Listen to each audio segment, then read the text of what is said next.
Welcome to this week's Lick of the Week. We're going to do a little bit on Hollywood Fats today. Hollywood Fats is a blues guitarist, a West Coast blues player. Died in the mid-'80s, about 1986. Had a real short career. There's only one album of his music that I'm aware of, like actual studio album.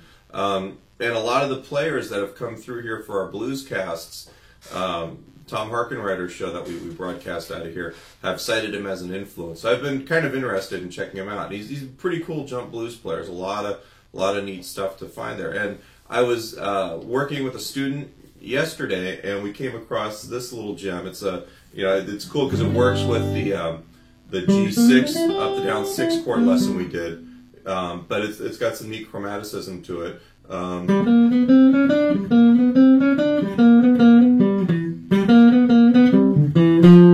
that's going to be our lick of the day. I'm going to show you. I'm going to relate it to the other lesson that we did, kind of see how you get some chromaticism and a little bit of where the lick doubles over itself over the bar.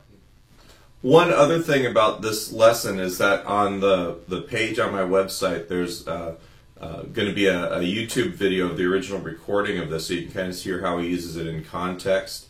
I believe it's at about 2 minutes and 40 seconds or so into it. But you can actually hear the real lick in there. And I'm also going to have in the notation a couple different variations on the lick. He plays it not just one way, but he actually does play it a couple different ways over the course of this solo. I'm just giving you one kind of like the big longest version of it. I'm going to show you with both hands real quick what the lick looks like up to tempo, and then we're going to go back and break it down.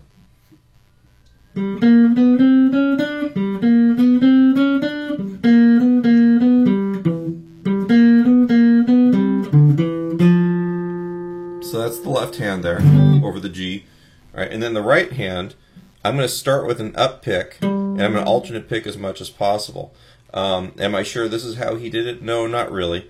But to me, it's kind of a great way to get you to sit in the pocket or play in the pocket with this. So we start on the up pick, so we're going 1 and 2 and 3 and 4 and...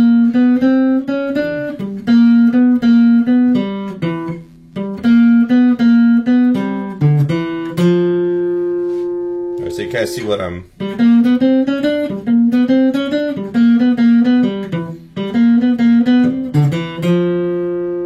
Playing longer phrases like this, actually keeping the alternation really helps. All right.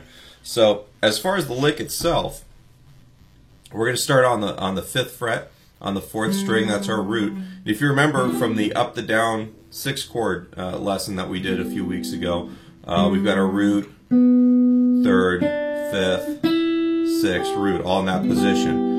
I won't go through the whole thing very slowly, but you can always go back to that lesson if you'd like to. But what we're going to do is we're starting on the root. Now I'm reaching back with my first finger on the 3rd string, 3rd fret, and this is the minor 3rd of the chord, and I'm sliding into the major 3rd. And this is very much from that lesson that we did, last week or 2 weeks ago. All right, so we've got root, minor 3rd, major 3rd, and then we're going to go up to the 5th chromatically, which means one note at a time. So on that string, 5th fret, 6th fret, 7th fret. So we got this big long row.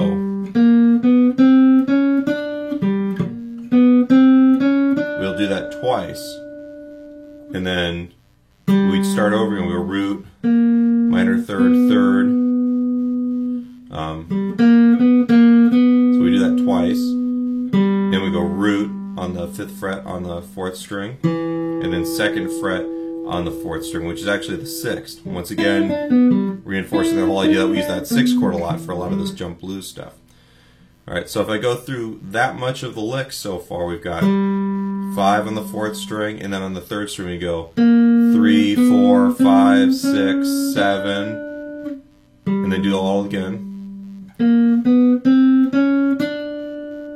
And then the 3rd time, we just go root, minor 3rd, major 3rd, back to the root on the 4th string, and then the 6th, or the 2nd fret on the 4th string.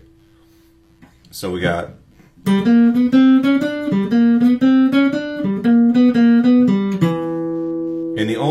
part left for this is where we repeat that last bit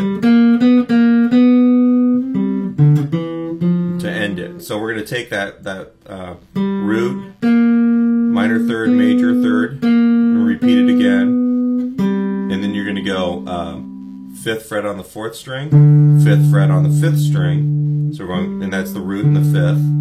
And then your 2nd fret on the 4th string, which is the 6th degree of the scale, and then up to the minor 7th on the 3rd fret. So we got. If you'll notice, when I go from the 2 notes on the 5th fret on the 4th and 5th strings, I'll roll that joint right there.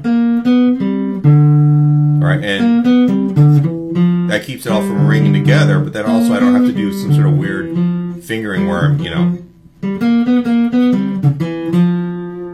So that works. So we have the whole thing. I'll do it real slow.